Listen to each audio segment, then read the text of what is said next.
En rouge, clic gauche de la souris. En bleu, clic droit de la souris.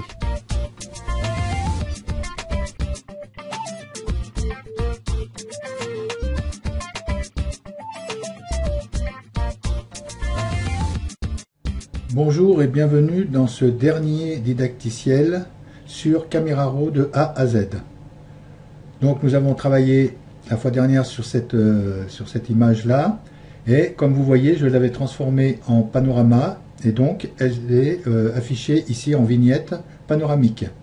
Pas comme les autres où c'est que je les avais redimensionnées, mais comme je les avais dimensionnées proportionnellement, elles sont venues proportionnellement comme les autres. Celle-ci je ne l'avais pas du tout dimensionnée, et vous voyez qu'elles sont toutes la même hauteur. Donc nous allons passer avec cette cinquième et dernière photo sur une photo que j'ai prise au flash à un spectacle. Donc je fais toujours ouvrir dans Camera Raw. Et ce que je vais essayer de faire, c'est faire ressortir un tout petit peu plus le visage de cette petite fille. Par contre l'arrière-plan est pas mal, peut-être un petit peu éclaircir l'arrière-plan là-dessus. Je vais en profiter pour vous montrer ici les autres outils qu'on n'a pas encore vus. Alors on va je vais allumer, cliquer sur l'avertissement d'écrêtage pour voir où c'est qu'il y a de l'écrêtage dans les tons clairs. Donc on a, vous voyez ici, un peu d'écrêtage et un peu ici de l'écrêtage dans les blancs. Et je vais cliquer sur l'avertissement d'écrêtage de ton foncé, et le ton foncé, vous voyez où c'est en bleu ici, hein, le ton foncé où il y a l'écrêtage. Je pensais en avoir plus en ton foncé sur le rideau. Donc je vais enlever les tons d'écrêtage des deux côtés. Voilà. Alors nous allons tout de suite travailler avec la balance des blancs. On va essayer de la mettre auto pour voir ce que ça donne. Moi ça ne me plaît pas beaucoup. Lumière naturelle. La lumière naturelle est un peu mieux, et après peut-être on risquera d'arranger. Nuageux, je ne pense pas. Ombre, encore moins. Tungstène, encore moins. Fluorescente, c'est pas beaucoup moins. Et flash, par contre, flash, comme j'ai pris au flash, oui, ça va être entre flash, flash et lumière naturelle. Il n'y a pas une grosse différence, ça va rester sur lumière naturelle, surtout qu'en plus je retouche après les températures ici. Donc, une fois que je retouche, je suis en personnalisé. Je vais revenir un peu ici avec la température. Et je vais revenir ici un peu avec la teinte. On part trop dans le vert. Voilà. Bon, l'exposition, elle était pas si mal. Je vais l'éclaircir un tout petit peu. Contraste aussi. Voilà. Ton clair, oui, on est pas mal. Ton foncé, on va regarder. Oui, on va les éclaircir un peu aussi. Voilà. Clarté, alors là je vais booster la clarté. Peut-être pas trop non plus, parce que après ça devient un peu trop clair. Et donc là, on est pas mal. Alors, en haut, vous avez des outils. Ça, c'est pour la balance des blancs. Donc, je vais enregistrer ce que j'ai fait ici. Donc, je vais en créer un, 01, l'instantané actuel. Donc, ici, c'est un outil pour les balances de blanc. Vous cliquez dessus et vous allez chercher la balance de blanc où vous voulez. Alors, la balance de blanc, il ne faut pas aller chercher dans les tons blancs, hein, parce que ça ne prendra pas, mais dans les tons un peu foncés. Donc on peut partir, je vais me remettre ici pour qu'on voie les changements que ça fait ici dans les températures. Je vais, vous voyez, là on a viré un peu la température. Si je me mets dans le rouge, alors on laisse faire, donc ce serait plutôt tungstène, hein, quand on est dans le rouge. Et si on prend un peu la pipette dessous, ça crée une autre balance de blanc. Ça, c'est l'outil balance de blanc. Vous pouvez régler vos balances de blanc comme ça. Moi, je m'en sers rarement, mais c'est possible de trouver la balance de blanc par l'intermédiaire de la photo. Ici, vous avez l'échantillonnage. Alors, l'échantillonnage, ça permet de voir par exemple la différence de gris et de noir qu'il y a entre cette partie-là et cette partie-là. Vous pouvez faire un échantillon ici, où on voit que le rouge est à 50, le vert est à 48 et le bleu est à 51. On peut en chercher une autre ici, où on voit les changements qu'il y a entre les deux. En faire une autre ici, en faire une autre ici et en faire une autre ici éventuellement. Donc là on a fait 5 points d'échantillonnage et ça nous permet de faire une moyenne de ces points d'échantillonnage pour trouver un fond neutre de ces points. Donc ça c'est une solution du point d'échantillonnage. Maintenant, vous avez aussi la possibilité de faire ces points d'échantillonnage si vous avez plusieurs photos ouvertes dans Camera Raw et que vous voulez prendre les couleurs de plusieurs photos. Nous allons voir à la fin de ce didacticiel comment ouvrir plusieurs photos dans Camera Raw. Alors ces points d'échantillonnage là, ils se déplacent. Il suffit de se mettre là, vous le prenez et vous pouvez le déplacer si vous voulez le mettre à un autre endroit. Donc ici, je vais effacer les points d'échantillonnage. Là, on a l'outil de réglage ciblé.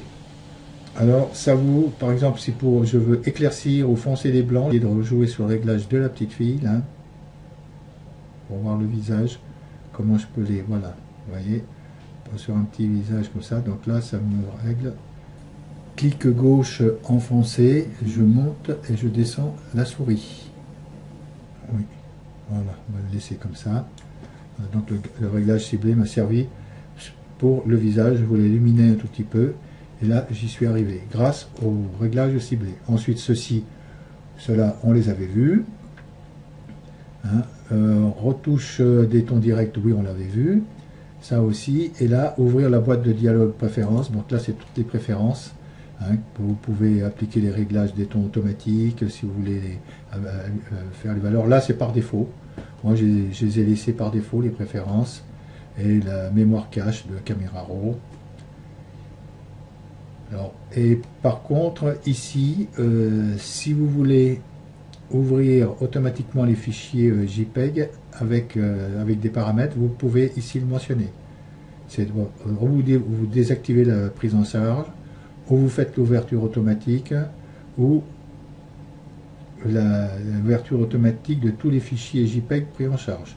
Alors, si vous voulez ouvrir les fichiers JPEG avec Camera Raw, vous cliquez là-dessus. Et pour les TIFF, les fichiers TIFF, pareil. Vous cliquez là-dessus. Et là, vous pourrez ouvrir les JPEG avec Camera Raw et les TIFF avec Camera Raw aussi. On va le laisser comme ça, on va dire OK.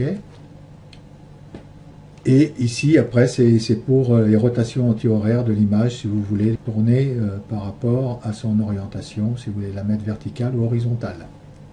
Donc, on a fait le tour de ces outils. Là, pour moi, elle est pratiquement finie, cette photo. Je vais essayer de faire regarder un tout petit peu les tons clairs. Non, on ne va pas rattraper les tons clairs. Moi, je pense la laisser comme ça, dans cet état-là. Peut-être sur la correction de l'objectif, on va l'activer, on va voir ce qu'on gagne. Oui, vous voyez, c'est la photo comme ça a travaillé. Oui, je vais la laisser activer la correction d'objectif. Et sur les autres, il n'y a pas grand-chose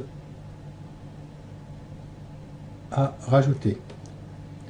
Donc, pour enregistrer la photo en JPEG, cette photo-là en JPEG, telle qu'elle est là, à l'heure actuelle, je peux faire soit je passe directement par Camera Raw, et que je fais enregistrer, et là, il me demande enregistrer dans le même emplacement, ou je peux sélectionner un dossier sur mon ordinateur pour aller l'enregistrer, le nom du document.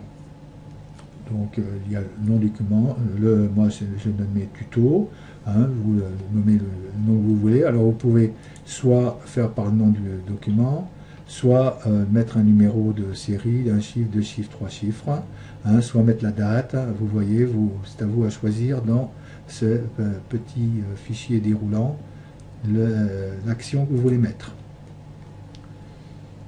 Ensuite, là-dessous, vous pouvez mettre un deuxième lettre de série. Vous pouvez mettre un deuxième nom si vous voulez, et un troisième également.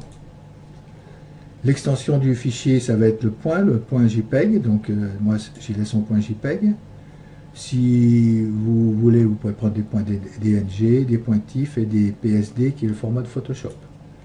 Alors ça, le format, ça c'est le format du fichier, donc moi c'est du JPEG. Vous avez du TIFF, vous pouvez choisir en TIFF, Photoshop ou DNG.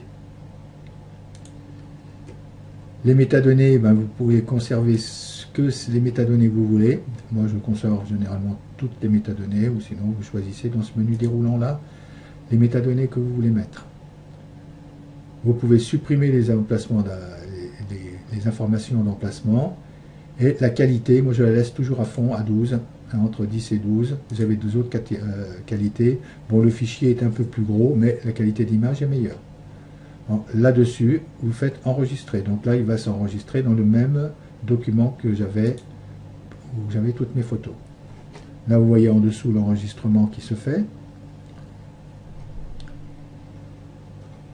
Donc ça, c'est une façon d'aller enregistrer les fichiers. Maintenant, vous avez une deuxième façon d'enregistrer les fichiers, c'est en cliquant ici, ouvrir une image, et à ce moment-là, la photo ira dans Photoshop. Et là, vous pourrez la retoucher avec Photoshop.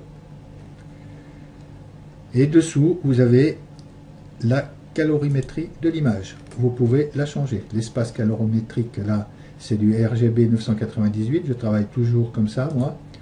Et vous avez différents espaces calorifiques. Bon, celui-ci, le sRGB, on se sert pas mal pour Internet, pour l'envoi de fichiers sur Internet, et pour les concours photos.